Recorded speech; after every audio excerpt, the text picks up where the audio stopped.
Sid and Friends in the morning. 77 WABC. All right, I'm very excited about this. Again, I've been wanting this guy on my show for a long time. President Trump's Secretary of State making his debut here on the number one rated Sid and Friends in the morning. Mike Pompeo. Mike, good morning, pal. How are you? Good morning. It is great to be with you. I'm excited to be on your show today. Wow, I feel the same way. I mean, and I don't know if you know this, but I saw you a couple of weeks ago. It was in Milwaukee. It was hours before Donald Trump took the stage. Norm Coleman is my first cousin, and we're very, very, very, very close. So there you are, Mike, speaking at the RJC in Wisconsin by Marquette, and you were great. Thank you. It was a great event. It was lovely to talk about the things that matter to America, the things that matter to Israel, and to try and set the stage for fixing what this administration has deeply broken in the Middle East.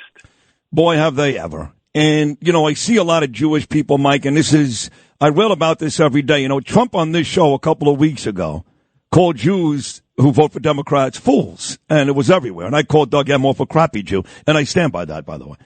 And I fight against these people every day. And there are Jews I see this morning that are giving Kamala Harris credit for her speech last night. And here's what I want to tell you, Mike. If you play on both sides, in other words, if you go, I love Israel, but I'm upset about what's happening to the Palestinians, to me, you're not pro-Israel. If you're asking for a ceasefire, you're not pro-Israel. That's my opinion. What does Mike Pompeo think? Yeah, Sid, you nailed it. It is absolutely the case that when President Biden says the protesters have a fine point, he is telling the terrorists, keep going. When you say we want a ceasefire, what you're asking is the Israelis to stop defending themselves. You're asking them to put down their weapons while the folks who killed 1,200 of their citizens, and frankly, said we shouldn't forget, still holding U.S. citizens, Americans hostage. You're telling them, game on, keep going. We're not going to defend Israel's right to defend itself. You can't have it both ways. There is common sense here. There is a moral hierarchy. And when the Biden administration and Vice President Harris talk about this equivalence between these two and try and balance it out to keep the pro-Hamas wing of their party placated, it's bad for Israel, but it is dangerous for the whole world. We can end up with a conflagration there that draws in not only America, but all across the world. We end up in a really bad place. And, they don't even mention what's going on in Europe. They have fundamentally undone what President Trump did for 4 years to keep peace in the world. I want to get to Europe, too, but one last thing, and you probably don't know this, Mike, because it wasn't highly publicized, but do you know that I was kicked out of the State of the Union this year? You didn't know, did you? I was not tracking that, no, sir. Okay, I'm going to tell you why. Because, you remember the Gold Star father, who's much more important than me. Trust me, much more important than me. He got kicked out. Everybody covered it. So late in Biden's speech, when he finally got to Israel that night, an hour into it, he started quoting the Palestinian Help Ministry, the Gaza Help Ministry. And Mike, those numbers come directly from Hamas. Those are not credible numbers. And he starts talking about the 30,000 that are dead. And I stand up and scream at the top of my lungs, says who? And I was ushered out, nearly arrested. It took Congressman Anthony D'Esposito to come upstairs and walk me out of the building before they arrested me. I can't believe that not only do they play on both sides, but they continuously, Mike, quote the Gaza Health Ministry as if that's a credible source. This is the same, you've got it right, this is the same administration who talks about, if Israel keeps at this, they'll be morally equivalent to the Israeli people. This is the same administration that has told them you can't use weapons in certain ways.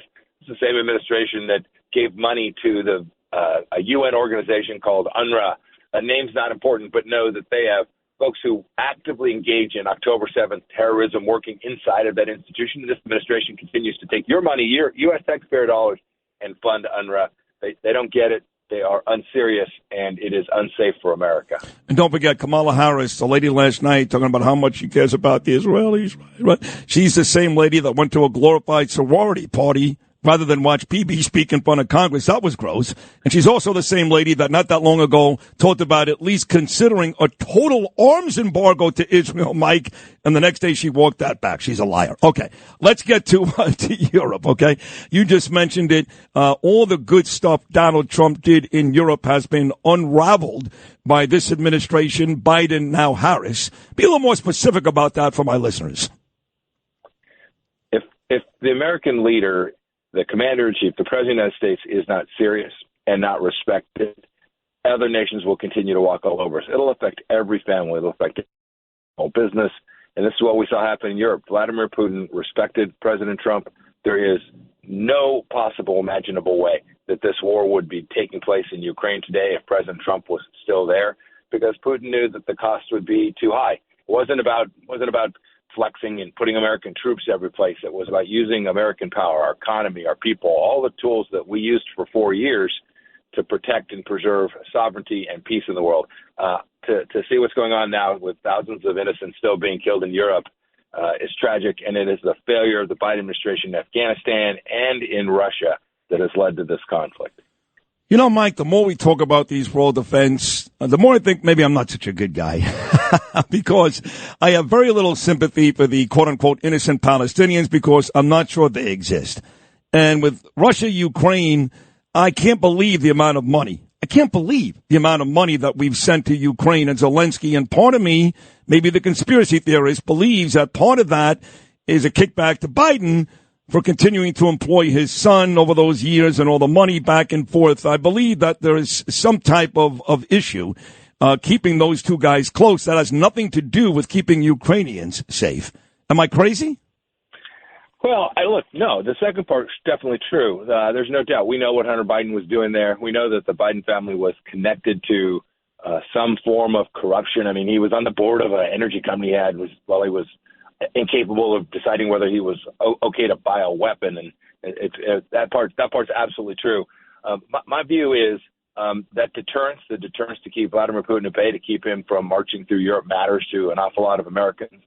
While there's no doubt we have spent and probably will continue to spend a lot of money there, the cost of allowing Vladimir Putin to continue to roam free in Europe is really high for the American people, because Xi Jinping in China, who is our primary adversary, will see this and create real risk for the United States. We know how to deter these bad guys.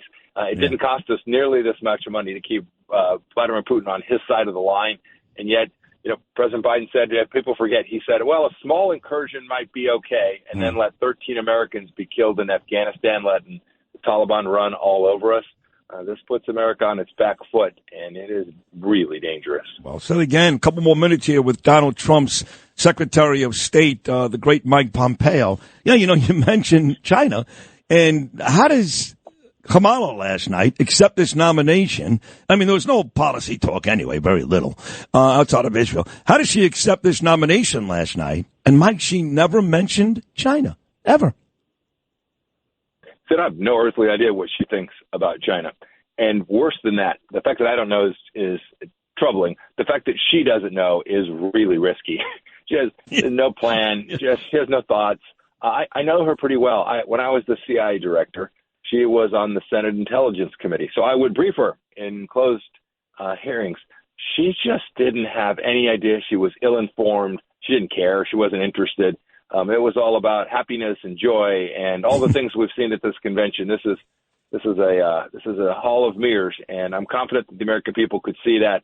And whatever CNN may be saying today, know this: the American people can see that common sense leadership needs to be restored, and I'm convinced in November that's very, very likely to happen. And Mike, if they can't see it now because they're getting caught up in what you just talked about, all these wonderful abstracts, unity, they've had a chance for 3.5 years to unify the country. How's that now? Joy, it sounds great. It's beautiful.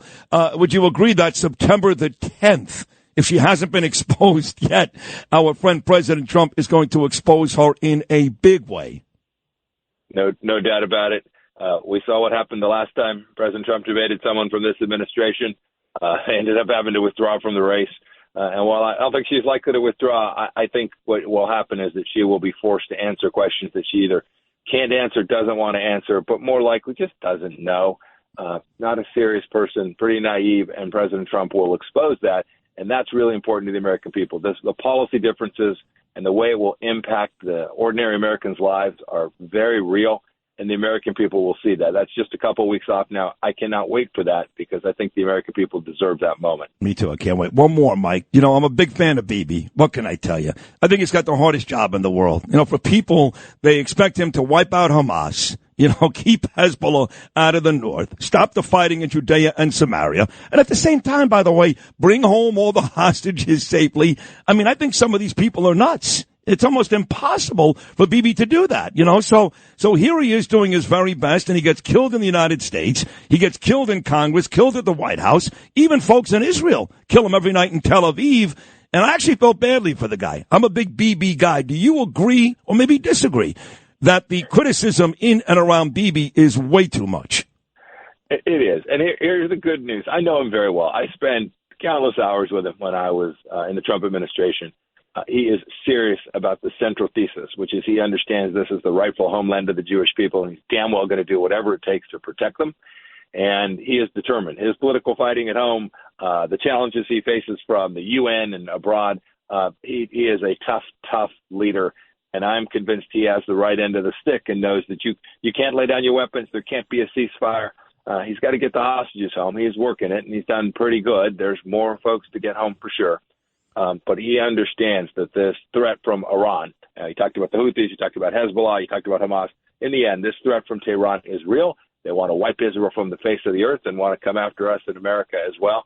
And he's going to do everything he can to make sure that doesn't happen. And I'm convinced the Israeli people will support that so long as he is getting after it. So when Trump wins in November here, on the way out, Mike, there are two guys specifically, there's a lot of folks, but two guys specifically that I really want him to bring back, okay? I want him to bring back David Friedman, make him the ambassador again to Israel.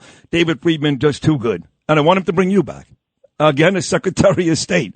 So if Trump wins and he offers you a position, maybe that one, you were great at it, a position to come back, would you take it right away? Sid, if I can serve America, I always will. He asked. Obviously, he's got to figure out what he wants to do, how he wants to build his team, but it'd be an honor. And to do it alongside my good friend David Friedman would be not only an honor, but a true joy. And we'd do great things together alongside President Trump. 100%. Now that's a trio right there, man. That's like Kareem, Magic, and Worthy when you get Trump, Pompeo, and Friedman. I'll be Worthy. I'll take Worthy in that one. See, you were smart. You know the NBA pretty good. Hey, Mike, it was. I really want you to come on, and it met every expectation. It exceeded expectations.